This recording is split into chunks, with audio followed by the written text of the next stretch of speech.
You're still tuned into your feel-good breakfast at Expresso on SABC3. This morning, we're still hanging out with Craig Lucas. Lots of exciting things happening in his life musically. Of course, new music out, new music video out. Super, super awesome. And thanks for staying with us, Craig. But I also want to talk about the fact that you're hosting an online concert on Saturday, the 1st of August, I believe. It's called An Ode to Women with Robin Peters and Karen Korkier. Talk to me about the motivation behind this concert.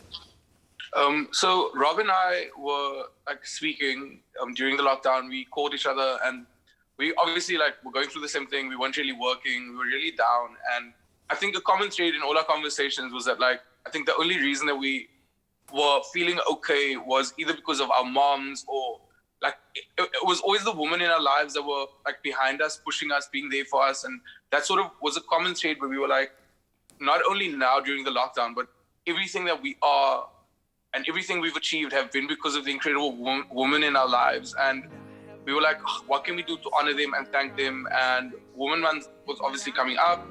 And we were why don't we do a show in honor of all the incredible women in our lives? And obviously with all the gender-based violence happening, we just felt it was the right time. And most of our fans are if you look at our shows, people come, they're women. And we thought, let's do something special for them. This is my very first virtual concert. And that's how An Ode to Women came about, essentially, is just to give thanks and to honor and to make all the incredible women in South Africa essentially feel really special. One of those women actually that you guys went viral with was someone that sang on, on the corner. Gonna dance again, a guilty fit, they've got no rhythm. Though it's easy to pretend, I know you're not a fool. Take us through that and how you guys found her and just what it means to have her part of the show. So her name is Xiang, and we essentially saw a video of her singing, and she was just incredible. She blew us away, and we set out to find her, but we obviously knew that there was a lot of things that had happened in her life that sort of took it to that point. So we were just very careful to be really responsible about it. So we went to her family, sort of found out what was happening. They wanted her home really badly. They missed her, they loved her. And so we set out to find her, and it was really hard. We spent about a day driving literally up and down. People were sending us all over. But essentially we found her. We spoke to her. She said that she'd been wanting to come home, but she didn't really know how. And so Robin and I almost just tried to facilitate that process a little bit. She's at home now, which is amazing. She's living with her family. We've got counselors on board. Because obviously we from the professional point of view, we don't know what to do. So we've got some counselors to speak to her and the family. She's doing really well.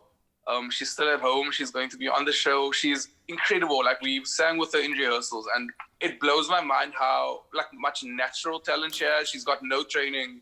It took me so long to just be comfortable on stage, and she walked on stage. She had so much attitude. Wow. So we are so very excited to have her on the show. Wow, that's incredible, man. And you know what? It most often just takes that one person's life that you change, that in effect will result in so many other lives being changed by seeing her true testimony and her coming to being. Now, you've also been doing work with the Justice Desk during lockdown, and I understand that through this Justice Desk, you're providing communities with food and basic necessities as well. Tell us a bit more about this initiative and how viewers can get involved and thus increase the impact that you're making. Yes, please. I'm even wearing my Justice. You probably can't see it, but I'm wearing my Justice. Oh, yeah, okay. Oh, there it is. On the other side. The Justice Desk is incredible. I'm very, very happy to be associated with them. They are a human rights organization. And what they do is they sort of make it their mission just to equip people with knowledge on the human rights, because obviously knowledge is power.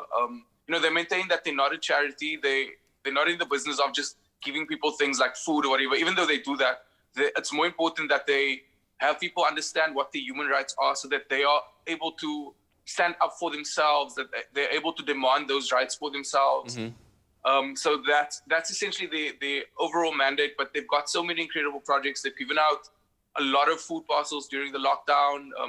Two projects that I'm involved with and that I really love is the one of their Big Brother projects, which is where they take kids in school that lost a father, and they almost just provide leadership and help those kids, those boys particularly, along the way. I grew up without a father, and so that's something I relate to. And they've got another project where girls that have been abused come in for boxing classes, and they teach them self-defense. And it's not that they want to teach them to fight, but I've seen that through these classes, they give these girls so much confidence, you know, to go back into the world, hold their head up high and not be ashamed of what like happened to them. So they've got all these projects that they do that I just think they're so incredible. They've got a website and they're all over social media as the Justice Desk. So if people want to support, that would be like really, really appreciated. Yeah, man, sounds like a truly incredible organization, and as are you, an incredible individual as well, for showing your support for them. So thanks very, very much, Craig Lucas. Thank you.